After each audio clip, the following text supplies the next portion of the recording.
what you've all been waiting for. Today's book event is called Black Power Scorecard, Measuring the Racial Gap and What We Can Do to Close It. So join us. We have author Andre M. Perry, who is in conversation with Jamise Harper for a powerful discussion on race, policy, and the future of black communities.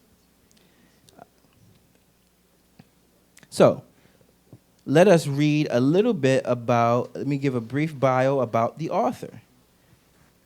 So, Andre M. Perry is a senior fellow and director of the a senior fellow and director of the Center for Community Uplift at the Brookings Institution. He is also a professor of practice of economics at Washington University of St. Louis. A nationally known and respected commentator on race, structural inequality, and education, Perry is the author of Black Power Scorecard, Measuring the Racial Gap and What We Can Do to Close It. Okay? And Know Your Price, Valuing Black Lives and Property in America's Black Cities. Perry is a regular contributor to MSNBC and has been published by numerous national media outlets, including the New York Times, the Washington Post, The Nation, Bloomberg, CityLab, and CNN.com. Perry has also made appearances on HBO, CNN, PBS, National Public Radio, NBC, and ABC. Perry's research focuses on race. All right. You can cut it. It's too long. Let's get to Jamise. Okay, let me just finish that last sentence.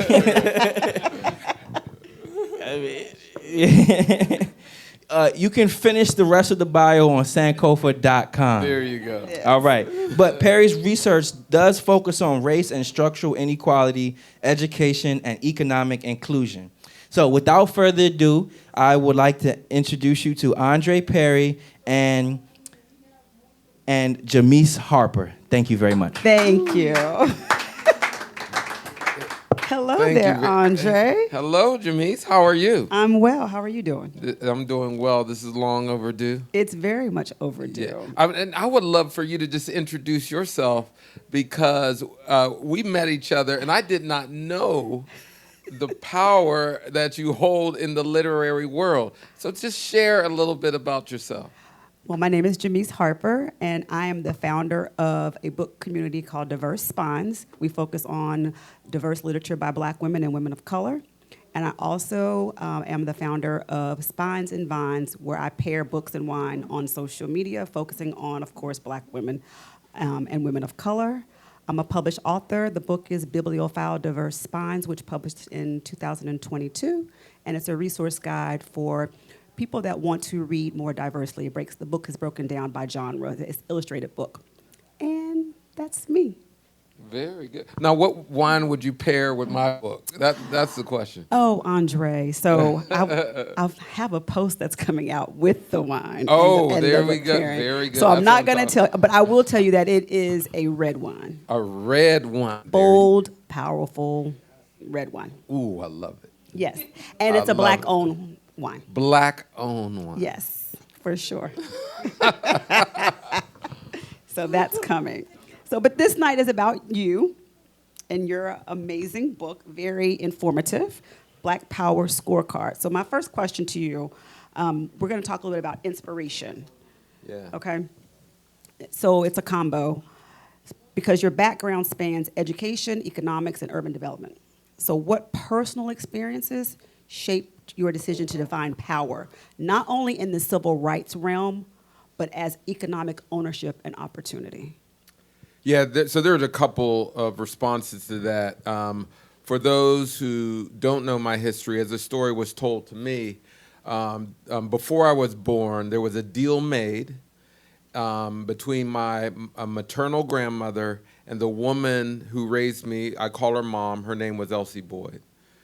At the time, my mother was very poor. She was 15 when she had my older brother. She was 17 when she had me. She eventually was 19 when she had my other brother. But when I was born, the deal was that she would take me in. My father at the time, he was a heroin addict. He was in and out of jail and prison. He was eventually murdered inside of Jackson Penitentiary, which is outside of Detroit. Now, this woman took in a lot of kids. She took in between 12 to 15 kids of varying duration. Some would stay a few months. Some would stay a few years. I would stay from birth to graduate until I graduated from high school. Now, I share that story to say that she was the closest thing to God I know. No question about it, that she was just a special person. But she also owned a home. She had an asset that she could leverage for other people. She used that asset. Actually, it was her son's home, who was a GI, but for many reasons, she got control of the home. And she taught me this whole idea of cooperative economics.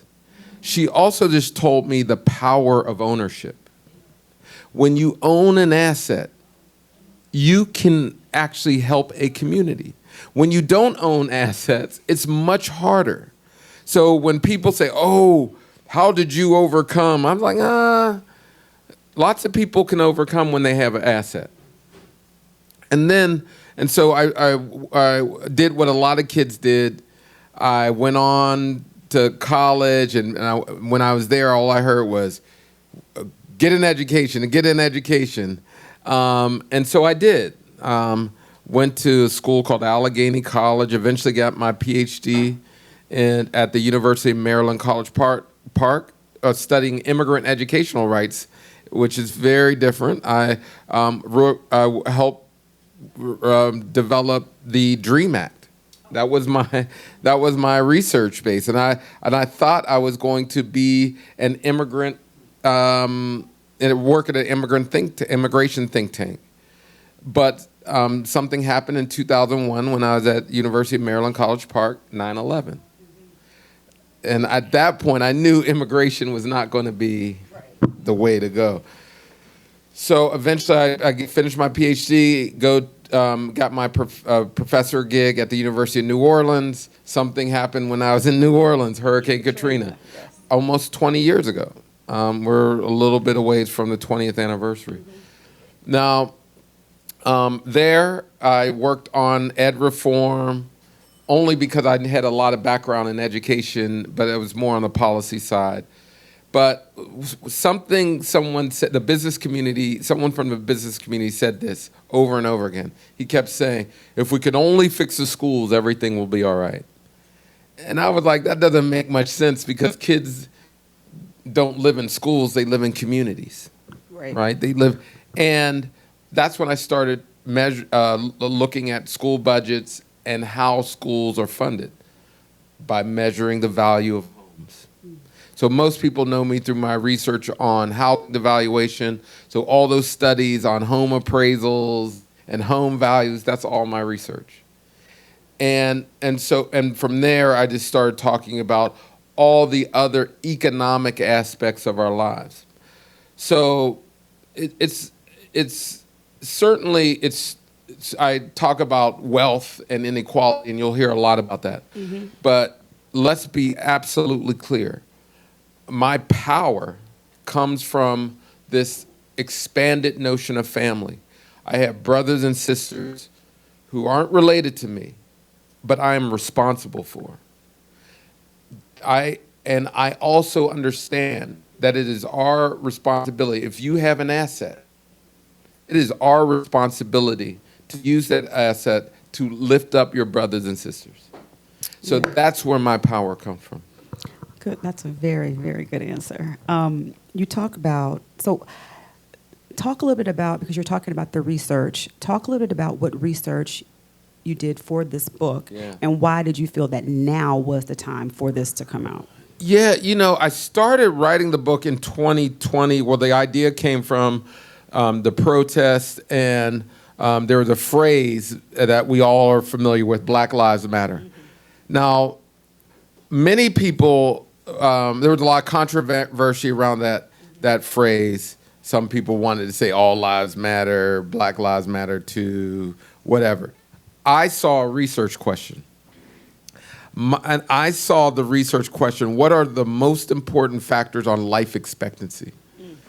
At the time, everyone focused on the criminal justice system. And I work at Brookings, I work on policy. And while working on the criminal justice system is important, it only focuses on a small set of policies.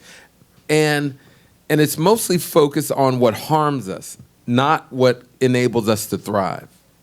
I'm focused on what are the policies and levers we need to thrive, to literally live longer. Mm-hmm.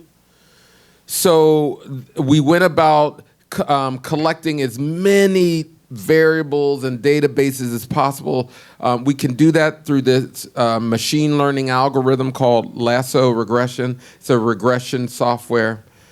And it allows you to go through hundreds and thousands of variables and rank them along according to a dependent variable, which is life expectancy. And what we didn't do, we did not compare black people to white people. We only compared black people to black people in other places. Let me explain why. We have a horrible habit of comparing black people to white people. And there is a sort of a weird psychological effect of that one, we think justice is achieved if black people catch up to white people. Mm-hmm. And many people think that black people should do what white people did to get that. That's illogical. But also, when you only look at disparity, you miss all the growth that happens at the local level.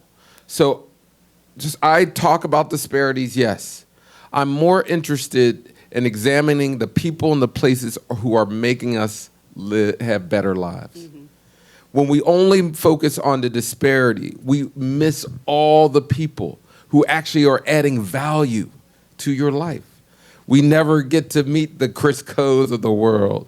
The folks who are doing all this work, the Thomases of the work, that are doing incredible work on the ground. But they won't be recognized if you only look at the disparity. More importantly, there is so much strength in our community that goes unacknowledged. And so for me, I wanted a research method that allowed us to see the strength. Now, there are, as the book shows, there are lots of places where black people live a long time. We're in D.C. right now, and in Montgomery County, people live to 81. In Prince, Loudoun. Loudoun County, people live 85. Yes. To be honest with you, if you're not in the 7th and 8th ward and you move out, life expectancy in D.C. is pretty high. So, but there are also places where 7th, 8th ward, parts of the South, parts of the Midwest, where folks are struggling. Mm-hmm. My job is to say, how did these places that are doing well get there? Because, it's not by coincidence. Like, these places that are doing well, it wasn't because, and people will reflectively say, oh, it's because D.C., you got federal jobs.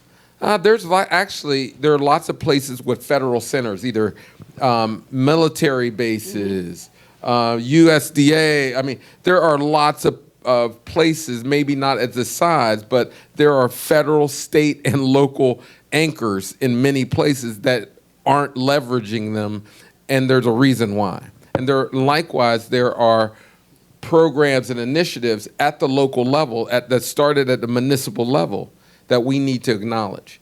So for me, I want to recognize that strength. And that's what Black Power Scorecard is all about. Yeah, I was surprised because I saw Forsyth, Georgia on here. Yeah. But Virginia has quite a few. Fairfax, Yeah.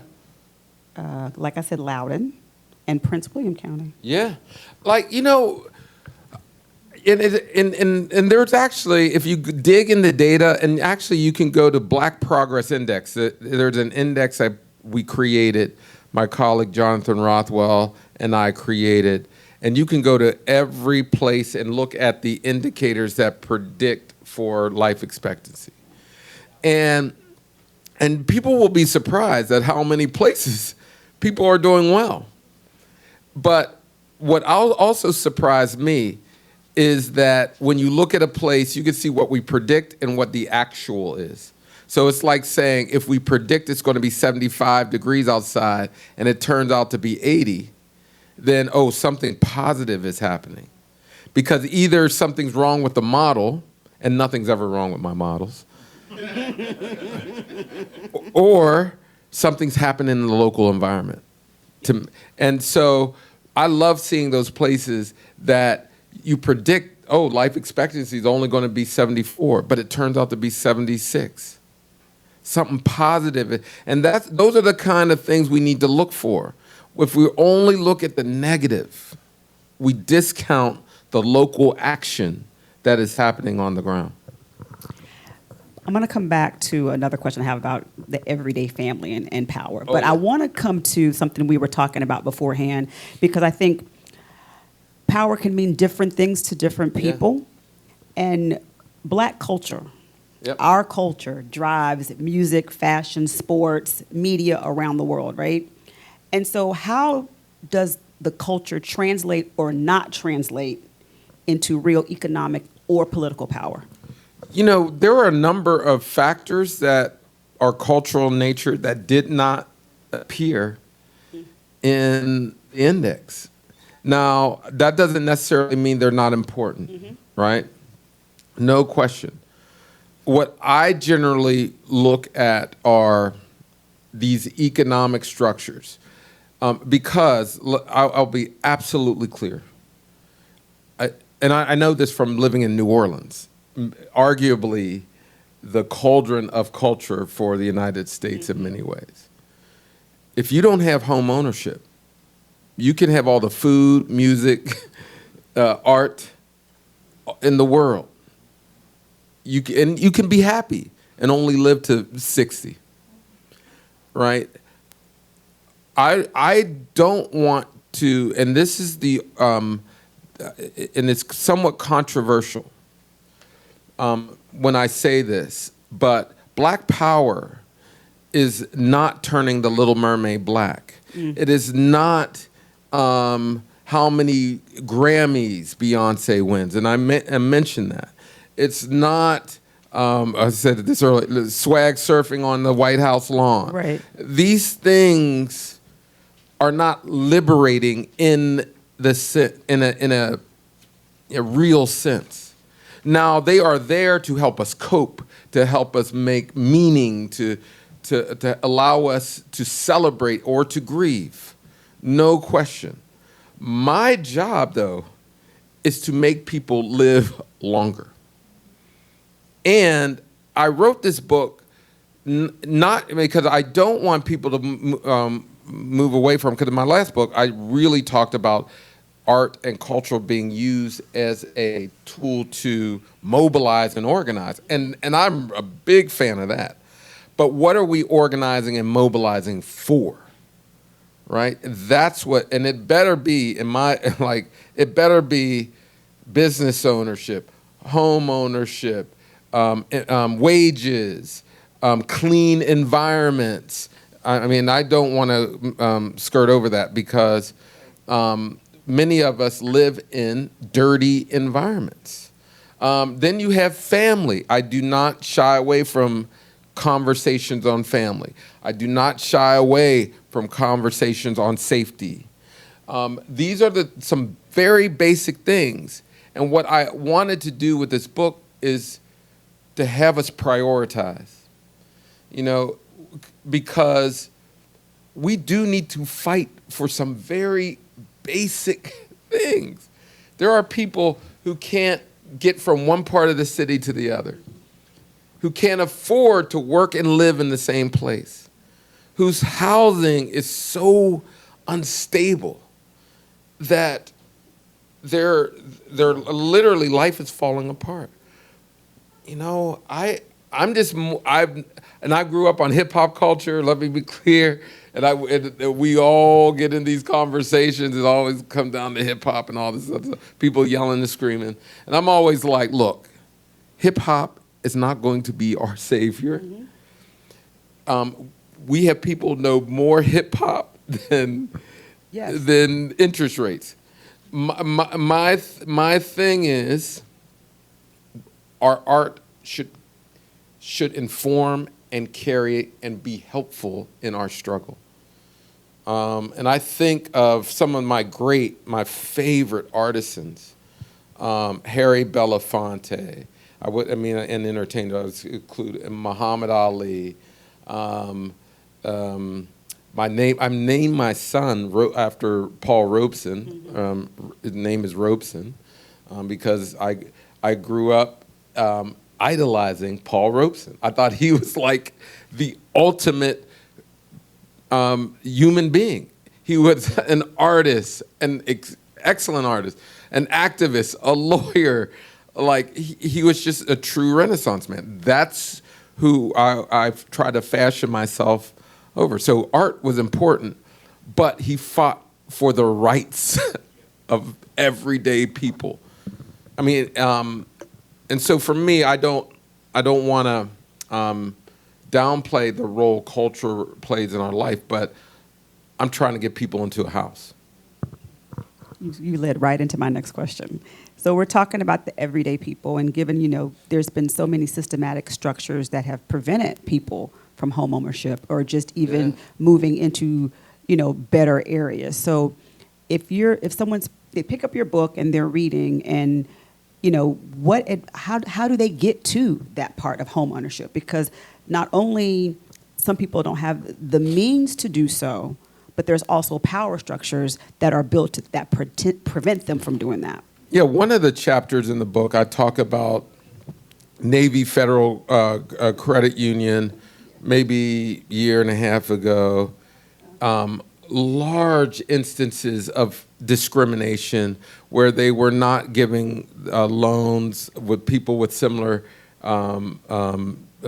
backgrounds. But they were quick to give them a lot of credit cards. They were quick to give them a lot of credit cards, right? So, and then there's incidents of appraisal bias. Housing discrimination is still real. It still is in existence. There are barriers. These things that we on its face look neutral, like credit scoring. Credit scoring systems are changing, advantage scores and things like that. But know that credit scoring is also a reflection of the assets our grandfathers didn't have, right? Black people are more likely to take on debt products because we didn't get that intergenerational wealth transfer. There's a study done a few years back by the Fed Reserve, and they found that when white people graduate from college, they get a intergenerational wealth transfer. They get down payment on a house, they get a car. When black people graduate from college, and I know this personally, they're asked to give money to the family, right? I remember when I graduated from college, my auntie and what happens is everybody puts money in an envelope, and you get this big envelope thick with money. You're like, woo! I'm going out. I'm getting some clothes, And then somebody whispered, Auntie's roof is leaking, and you're like, you got to get that right back. And so that's what happens on the daily. So black people have to take on more debt products. So our credit scores are going to be lower. But here's the interesting thing, and we know this from what is called special purpose credit programs. These are programs designed financial institutions can essentially change their underwriting standards, which are the basis for how you can give or secure a loan, or reduce risk or account for risk for a loan. Now, these special purpose credit programs actually outperform, in many cases, the standard loan. So, I say that all to say that many black people are doing everything right. They just don't have a down payment. Mm-hmm. So why not create a product that doesn't require a down payment? Now, I'm not talking about 2708. I'm talking about the people who we would consider invisible prime borrowers. People who they're literally paying rent faithfully every month for years. In some cases for generations. I was going to say generation. Generation. And so they can afford a mortgage. They can pay a mortgage. They just can't get the down payment. So we need to create new products.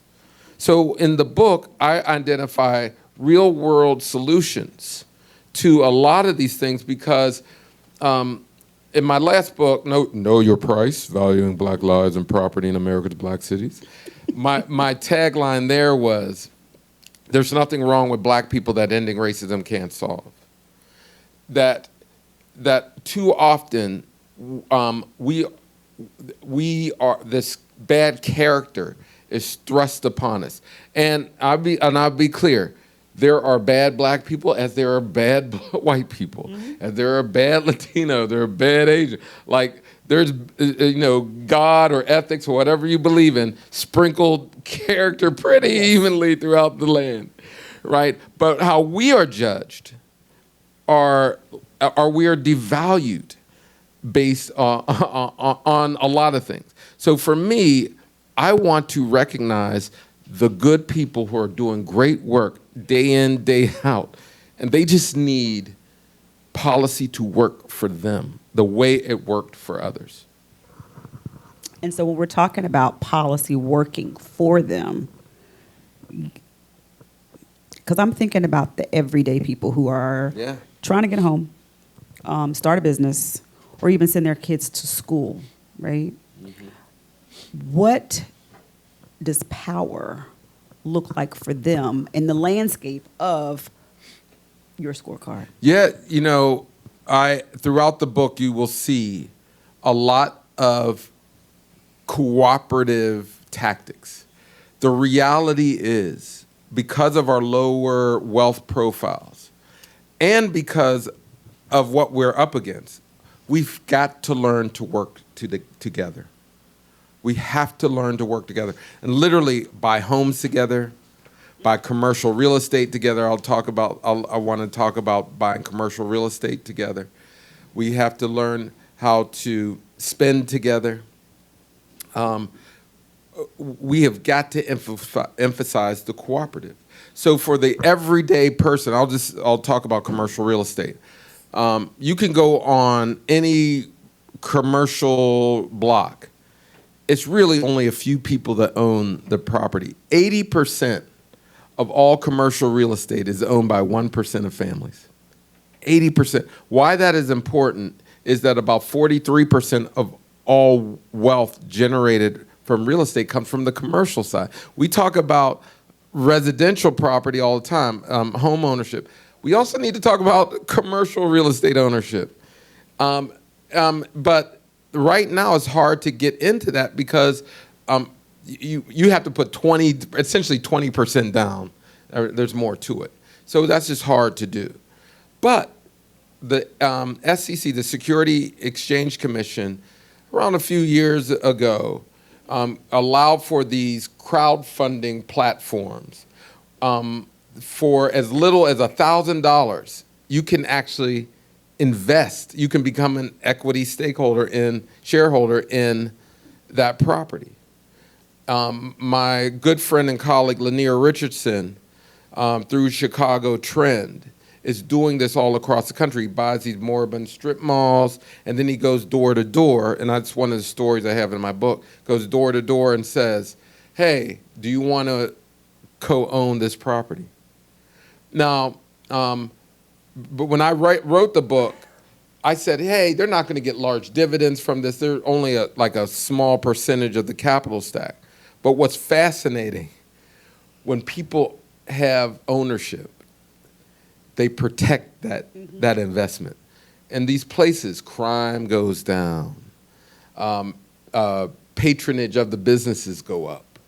People really believe in the development of the places. But in addition, he recently sold one of the properties. So typically, a commercial deal ends, I mean, you'll go through like 10, 15 years at least, then you sell. And that's on the short end. But he recently sold one property, and so the recipients got dividends from that. So, but I told that story, though.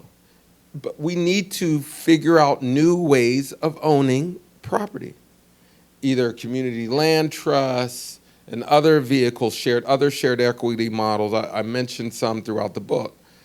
But the reality is, so many of us, we don't have the savings. And so the only way for us to get in is through these crowdfunding mechanisms. But they can actually be a mobilizing tool beyond the economics. They do what essentially my mom did.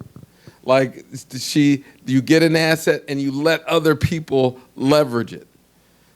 So for me, I'm very high on that. In the next year and a half, I'll be studying more of these models because it's important for our community. Everyday people can own, and they should own, and that's, I was arguing, one of my, actually a colleague and friend I grew up with coined the phrase Black Twitter. Kimberly Ellis, she's out of Pittsburgh, one of the smartest people I know. She's just great. But when I remember hearing Black Twitter, I cringed a little bit because I was like, we don't own Twitter. Like that, that's one of those cultural things. We don't own Twitter. And when you don't own it, guess what happens? I mean, there was an owner who was friendly towards many of our causes. As soon as it changed hands, you see what happened to Black Twitter. Mm-hmm. So for me, it is about figuring out ways for us to work together to have a more reliable friend in our community. And so, because I'm listening to you talk about the ways that we can, co-op and everything, but how do you reach and teach? Yeah, I have an education chapter that talks about the importance of education. And by the way, I just need to drop this first and foremost, because everybody talks about financial literacy, blah, blah, blah. And I always got to be clear. Financial literacy is important. However, education doesn't predict for wealth. Wealth predicts for education. Again, we need people to be financially literate. You'd be surprised how smart people become when they have an asset in their hand. And so for me, I do emphasize wealth building towards a means to get an education. With that said, we're in Sankofa. When you walk in Sankofa, you see Black thought all around us. This is not, this is the environment that should be extended down our blocks. Across the street is Howard University. Mm-hmm. But there are so many places in our community where it's not educationally rich. So we should be looking at the community as a school, not looking at putting all the burden on schools. That we should walk freely and be educated about our history, our culture. And by the way, I always emphasize this too. Education is not just wanting among Black people. Mm-hmm. Education is really wanting around white people. When we talk about the achievement gap, let's be clear, ignorance is throughout America. We have an anti-intellectual culture in this community, but some people have wealth and some people do not. Ignorance with wealth and power is deadly, right? And so for me, I want people to be educated about our culture, about our presence, about our contribution, not just for us, but for everyone. So, but the point of it is, there is a difference between knowledge and schooling. We need folks to get the kind of knowledge you see on the walls of Sankofa. We need people to absorb that, to understand it, because it is not only protective, let's be clear, one of the biggest predictors of prison is level of schooling. When folks are not educated, if they don't have the knowledge, they are preyed upon. They are unprotected. So we have to provide the knowledge and the education, but it can't just come from schools. Kids don't live in schools. They live in communities. They live in homes with families. So for me, it's about expanding that knowledge base throughout our communities. I'm going to open it up for questions shortly. One chapter, well, your very first, not a business venture. Oh, yeah. And can you talk a little bit about this chapter, because you referenced Jay-Z, you referenced the NFL. There's a lot going on in this chapter, but it resonated with me when I was reading this. Oh, man, let me tell you, one of the not mistakes, I'll just say black capitalism is at its height right now. And I think Jay-Z really represents sort of the black capitalists of today. There's a line in a song in the album 444 where he says, "What's better than one billionaire? Two, especially they're the same hue as you." And you get a sense that he's talking either about his wife or just about more black billionaires in general. Now, why I took issue with that is that it's all about the means of production. And in the music industry especially, if you create $1 billion by suppressing wages, by not giving health care, by giving contracts that keep people in debt, 2 billionaires are not better than one, right?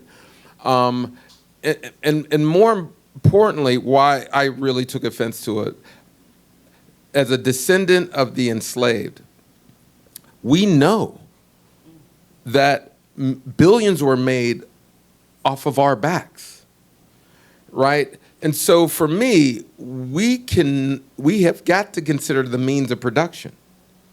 And we're in a moment right now where the billionaire class is changing tax code in a way that restricts the redistribution of wealth, right? And so we're not going to out-capitalist our way out of these things.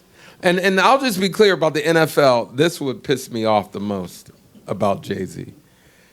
I don't know if I can cuss on this thing. I did. I don't think you did. No, I'm honored. Well, you can't say what you think. No. Okay, I won't say. But I will not. Jay-Z essentially spit on Colin Kaepernick publicly. Because when that happened, there was this meeting in the NFL, and he said we need to move on from protesting. I should be clear, Colin Kaepernick was a football star. He decided to take a knee in protest of police violence, brutality. It started a movement. people actually turned off football, which is, you can argue, the biggest cultural power Yes. in this country. Some would put it above, church. Now, why that offended me is that I kept thinking about Rosa Parks. I was like, I'm sure people question Rosa Parks. No, they did. But those people were thoroughly put in their place. And we made sure we made Rosa Parks an icon, right? And there's controversies around that, blah, blah, blah. But if we can't hold our leaders sacred, what are we doing? We have got to be able to hold them with care. I don't care if you disagree with these folks. They are worthy of our admiration and our respect. He did not respect this man. Right. And so for me, Jay-Z is a straw man. I don't know the man. I listen to his music on occasion. I've done so less now because after that. But he represents so many people who will say, by any means necessary, to get a billionaire, to be a Billy. That's what the young people say, to be a Billy. And I'm like, man, we got to change this narrative. This is about, and because this is the other thing about the economics of it, how well we're doing as a people is not judged by how many people are in the Forbes list or whatever. It's, if anything, it's median wealth of a community. It's how many Sankofas are thriving. How many people own a home in a community? How many businesses are in a community? These are the true measures of our health. When we go around saying, oh, we got another billionaire, that might mean we've lost another 100,000 people with health care. So for me, it's like we have got to end this fascination with this billionaire class that does not serve us. Giving people, taking care of their layaways on Christmas time. You see this all the time, a star. I'm going to pay the layaway down. Like, there's an easier way to do it, brother. Pay your taxes, right? Pay your fair share. And so we have got to end this fascination with just making money. If there's anything I want people to walk away from, I do define Black Power as the ability to live out your natural life. If we can't create policy and practice that in the very least says we deserve to live a long time, what are we doing? What are we doing? That's a good segue to, if anyone, we're going to open up for questions. I like it too, brother. Thank you. In the back. In the back. Can I take the mic back there so you can hear? Oh, you got a mic? Okay. Hello, how are you? Doing well. How are you? Doing pretty good. I definitely have a lot of have some questions. Go for it. All right, so I know I lived in Prince George's County. I lived in a lot of counties, but I like being in Prince George's County because I was around my own people. I see now that that pretty much that what used to be the richest Black county in Prince George's County is now Charles County. Right. So I mean, there's definitely a lot of change. I see a lot of a lot of new, definitely apartments around like Largo and things like that. I see a lot of new development and things like that in Prince George's County. So it's just like, I just hope that it doesn't get worse. So also, what I would like to say is, Well, let me respond to that just quickly. Prince George is still number like 2, like it's still number 2. And one of the things in the findings, I just want to point out that there are places in red counties, blue counties, small, large, where black people are thriving. gotcha. And so there are different places where we're thriving, but what's consistent with them, there is some civic action in these places on the part of us that created these environments. So Prince George's is still a great place to live. I live in Prince George's County. Still a great place to live. It's not in decline. Yes, it like all places it has challenges, but it is a place where home ownership is above national averages. Incomes are above national averages. Maryland, this is something people don't know. Maryland right now has the lowest unemployment rate for black people in the country. Maryland. So, and a lot of the jobs are in Prince George's. When all the firings that are happening throughout the federal government, a lot of them are being reabsorbed in Maryland. So a lot of good news. Okay. But you got to have a question. Yeah. Oh, yeah. Yes. Thank you. Thank you for that. Well, actually, it was a question. Well, I guess you could say it was a Statement. Yeah, you can say a statement with a question mark at the end. Also, what I would like to know is, what can, in terms of, because I know that generational wealth, it has to be passed down from, father to, I guess, father, son, mother to son, or basically, passed down to the children. Yep. And so, what can you say that that the elders in our community can do to basically help the youth, basically? Because I feel as though that. If somebody doesn't know, they have to take the chance to know, I would say that I say that, and I'm not saying that in a sort of negative way, but because I think I'm not trying to cut you off, but there was something said there that is important. We do need estate planning, fully embedded in our communities, because. There are different ways to preserve. When you're talking D.C., it is about figuring out ways to make sure that we know we have a plan of action before something happens, where we can pass on. We know who we're going to pass the wealth on to.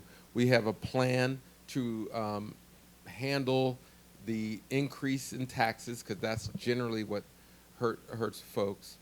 And then, but long story short, estate planning is necessary, and it can help families of multiple generations deal with the transition.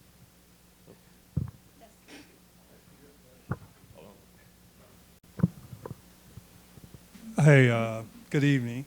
Hey, good evening. I just want to say I did read your previous book. Oh, great. But I have a couple of questions. One, when you were focusing on life expectancy, did you have any variables to measure quality of life? Oh, yeah. I'm glad you mentioned that, because we also look at well-being, which is a subjective measure. And make a long story short, wealth is highly correlated with well-being, and longevity. I just chose to do longevity because well-being is actually harder to explain. People know when they say, oh, I live 80 or I live to 65. People know it. But well-being is also in there, and there's strong correlates. So, but there's several reports on the Brookings website, so you can look more deeply in the well-being work that I do as well. Okay. The other question is, when you're talking about our credit scores and I guess, having capital, do you factor in the role we play as far as the materialism and the consumption? Or do you factor those in? Yeah. And that we need to take control and maybe empower ourselves there. So can you speak on? Well, one of the things that the research shows that savings is not the reason for the wealth gap. Saving, actually, in many cases, we save more than any other community. The thing that we need to, we are a consumer economy, everyone. Like, our economy is based on consumerism. So this is another thing where we kind of subtly blame black people for our condition. Everyone spends. And technically, black people don't have the debt that white people have. So you know, I remember when Bill Cosby came out with, it was like maybe 20 years ago, 20, 25 years ago, and he talked about our conspicuous consumption, and all the data came out to say, wow, every community actually spends. But we have less wealth. Well, let me go back to when I speak of consumption, I'm talking about on items that depreciate. Okay, so we're not being, let's say, prudent in our choices that we make. And if you're gonna, like earlier you said, you don't want to compare the disparities, because then we don't really want to use whites as our Right. trend. But I do think we have to take some of that responsibility. And finally, I'll just ask, can you talk about the roles of the financial institutions, such as credit unions, if maybe we can start maximizing those to get home ownerships from Now, that area? this is where I am very hopeful. CDFIs, credit unions, community-facing institutions. I actually believe in public banks, bringing them back. So just, there's not many of them, but just where there's a post office, there can be a bank, you know, that allows people to have this basic services. So, but CDFIs, community development financial institutions, are high-performing institutions that deal, but there's only 1,100 of these CDFIs across the country. But during the pandemic, they really showed their value. They were the ones that were really getting out the capital to entrepreneurs, and they're high performing. So I agree with you that we need these anchor institutions. Another thing we used to talk about all the time is anchor institutions. We've moved away from that language. We do need hospitals. We do need banks. We do need all these other schools. They are economic engines for our communities.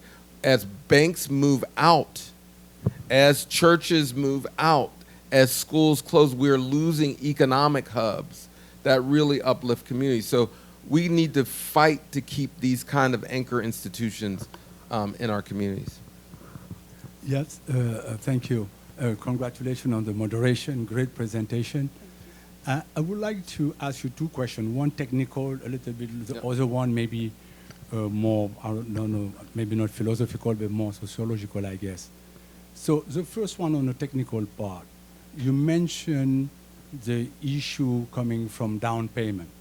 I understand, and it's an obvious situation, obvious things that it will be a big problem for our community. But what about this question of the W-2? I'm asking that question in particular because in black community and in minorities community, a lot of people are entrepreneurs, but kind of small entrepreneurs. They don't have a W-2. So even if they have the money and the finance to pay the mortgage, even if they have the down payment, to go to your point about down payment, they don't have the W-2, which the bank gonna ask as a guarantee. They will prefer a W-2 for, let's say, $5,000 a month, that even somebody having having an asset of maybe $500,000. So, and personally I experimented, so I'm talking that from experience. So in order to go around, you have to create an S corporation, put yourself to a W-2, and of course, it creates more unexpected cost to your business, and you don't want to do that. Right. So that's been a very big issue. I talked to a lot of people at SBA about that, and I never was able to find a way to go around that. Our mortgage systems are so rigid and so incomplete. One of the things the reason why I look at special purpose credit programs, because you see these different, mostly CDFIs, credit unions that use them, they have so many different ways to rate your credit worthiness. And in many cases, they don't rely on W-2s, they rely on other sources of income, they rely on other assets, because in the South, a lot of people don't have significant income, but they own things.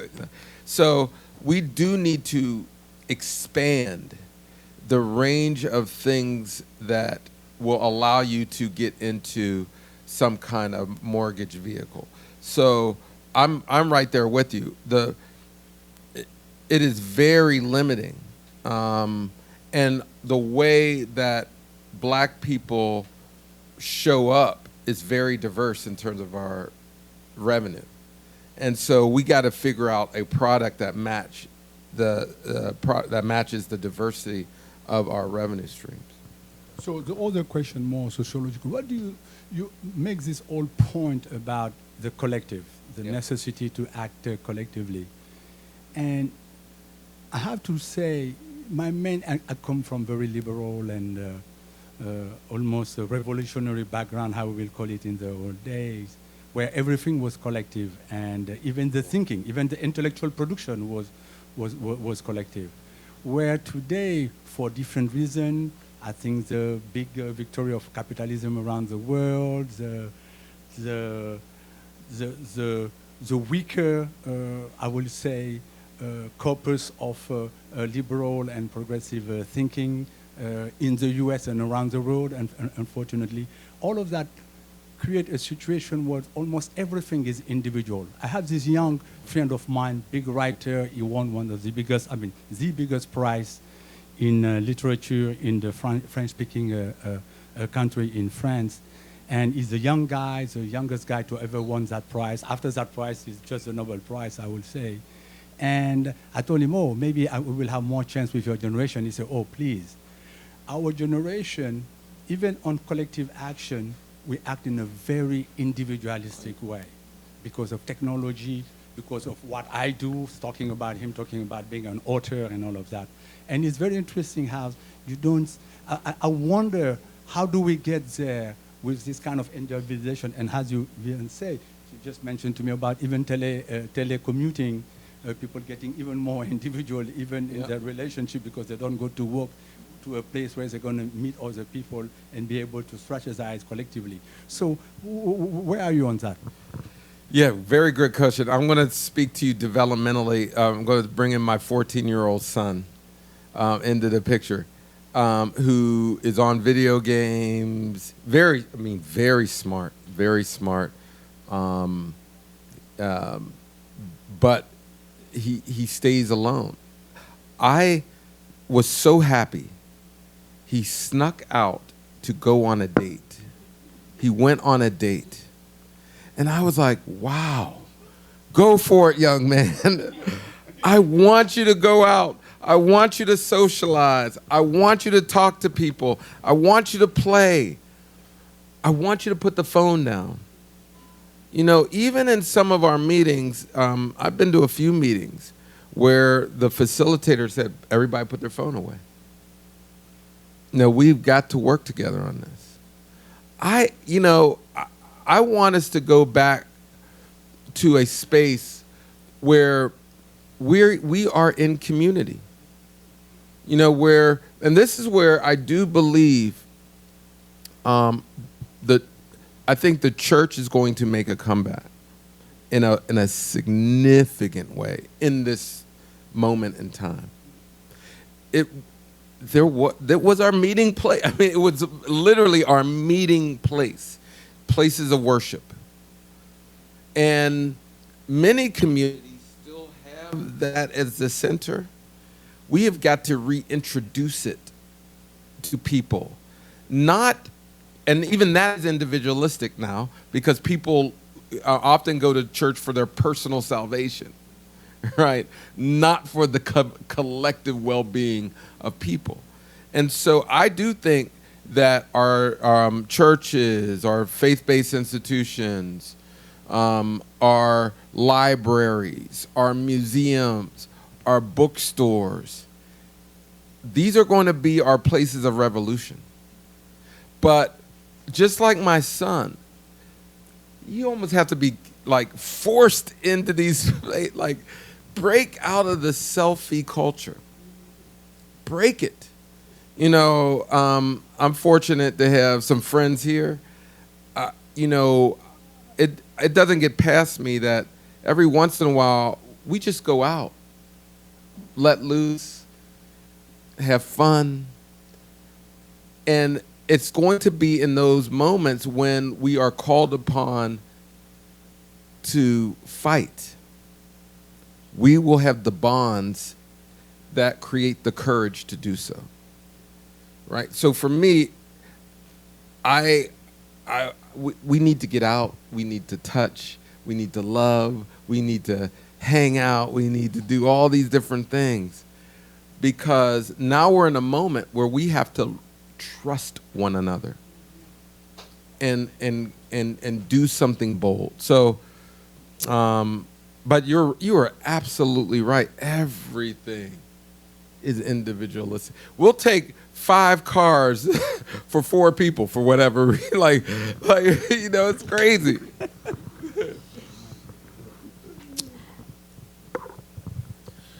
So my question has to do with generational wealth building. As a person who just celebrated his 30th birthday for the second time, not having children, but having 18 nieces and nephews, and I have to use multiplication to determine how many greats I have. I'm wondering we all have a part. What's my major contribution? What do I do to contribute to generational wealth for the next generation? I thought trying to come up with the money for my great niece's education would be it, but as you stated this evening, that education is not an indicator of wealth. So I'm wanting some homework from you for those of us, and since we don't marry at the same rate, what is it that we should be doing? Yeah, I mean, that's a great question. Maybe 3 years ago, my brothers came together, and we talked about establishing a trust for our children. And because my brothers, we have various levels of income, but we all can contribute. We all can put something in, not for ourselves, but for others. I'm also, I'll just show the stats. Black people's wealth are highly concentrated. I don't want to say over-indexed because we have lower home ownership, but in home ownership. And then second is business ownership. What is, very low is in the stock market. So we do need to have conversations about the stock market and in ways that allow for more collective investment. Trying to think of another way. Those are the only two that comes to mind. I think, I hate to put it this way, saving for college is like putting money down a hole, because the price of tuition is not going to stop anytime soon. It's these 529 programs are not like the investment vehicles you think they are. I mean, there are many other places to put your money. maybe a high yield, like bond of some government bonds of some sort, but my grandfather would go back to land, figuring out ways to purchase land, because ultimately you might not have anything on it, but eventually you can determine the means of production that goes on it, and your children can. So those are only things. That's a great question, though.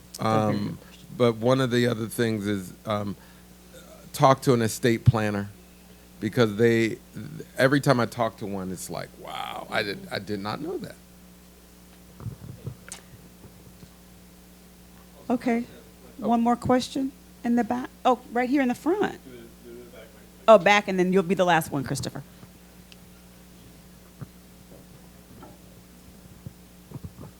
Hi. Hey. I think if you start just talking about money, and I've been in the money infrastructure for a while. I sold insurance. I had a Series 7 license so I could buy mutual funds for myself, et cetera, et cetera. For black people, I think, and actually for most people, but particularly for black people, or actually all the oppressed peoples that have been in this country, I think until there is a minimum level of political consciousness, everything else doesn't mean anything. Because everything else is just, I'm grabbing what I can grab for myself. Because I grew up in a time where it was the black first for everything. This is the first black person here, then, da, da, da, da. And there was still some sense of greater overall movement. But now, as has been said, Howard is teaching people in the business school go work for corporations and not come together and build communal organizations and da-da-da and all the stuff that you say. Because I talk to them and they say, what? So there's no real sense, it's particularly in the young, there's no sense, and the schools don't embed it, and the schools don't inculcate, particularly in D.C., and particularly in D.C. black people, this sense of everything in this country is political, small p, policy, because politics is policy. And if you don't have a sense of where you want to go as a people, then you don't know what the steps and the things that need to occur to get you through that place. So like in Africa, Burkina Faso and Mali and Niger are basically going to separate their borders and run that whole area, those three connecting nations, as one country. Gaddafi talked about creating an African currency and got killed for it. All right. Excuse me, I don't mean to cut you off, but do you have a question? Yes, I have a question. Okay. My question is, how do you infuse the consciousness of money and wealth and financial knowledge and education without first infusing a sense of political consciousness and a political identification with each other, so that we have an understanding of what should be the standard that we use to engage in financial actions and financial transactions. I don't think if you don't have a standard, then you can do anything and everything, and that's called capitalism. Well, one of the things that I do in the book, I do talk about education, the role of education in terms of political movement.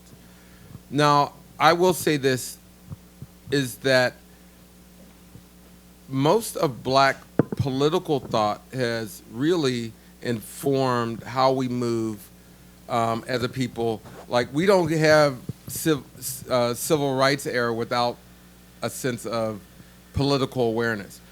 It is my opinion that we don't have the same sophistication around economic rights as we do political rights. I think they are absolutely both necessary. You can't have one without the other. And so for me, what I want to contribute to, and there are many others, if you look on the walls, there are a lot of political thought on the wall. What I want to contribute is the companion of economic rights, that they have to go hand in hand. Because this is the thing. I know what we're fighting against. What are we fighting for? And a lot of it is this basic stuff like I talked about. And we could wrap it around in economics, but for me it's like, I want people to have shelter.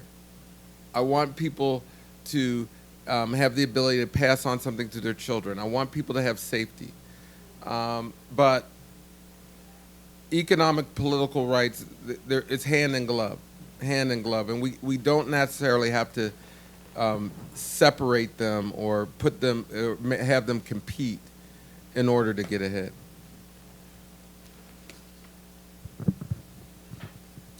Dr. Perry, thank you for an illustrious conversation, as well as Jamise. There was a conversation recently where McKinsey did a report on the state of the income inequality in the country. And the number is generally, how long would it take for the black community to catch up with white wealth? And generally the number was somewhere in 600. But the new report that came out this year, this was a report that's been around for a couple of years now, but the new report this year was actually place-based, which was like, hey, we focus on the 600 years it'll take for black people if everything stayed the same, right? Which we know it stayed the same. But actually it was, if you were in Atlanta or Memphis, it might go down to 400 years. But if you lived in Midwest or certain parts of the Sun Belt, it could be even like 800, 900 years. So place really matters. You've done a scorecard. You've examined at the place level which cities and which regions are doing well and why.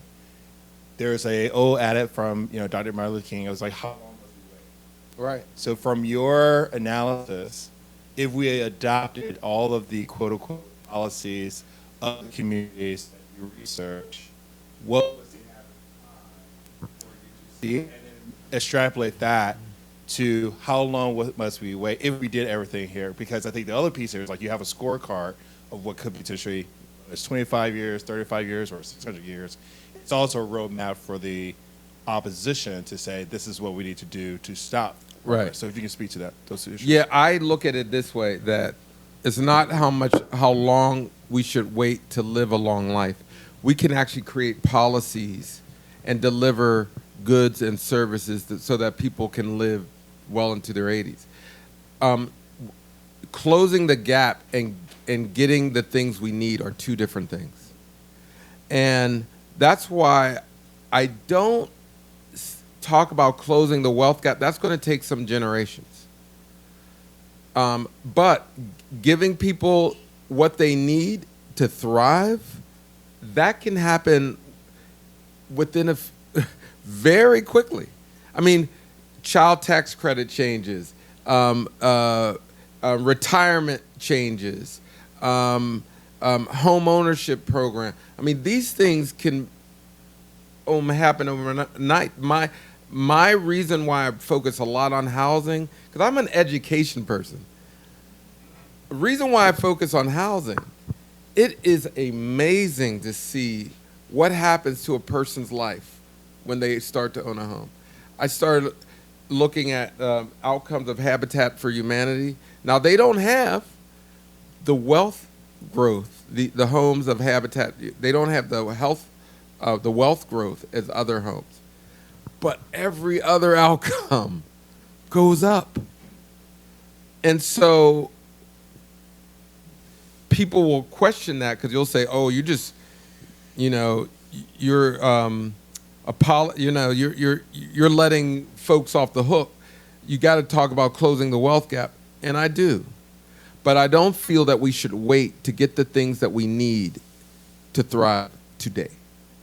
And so that requires this policy changes that will give us the basic. I mean, if you're in Jackson, they need clean water now. And that can happen now. If you are in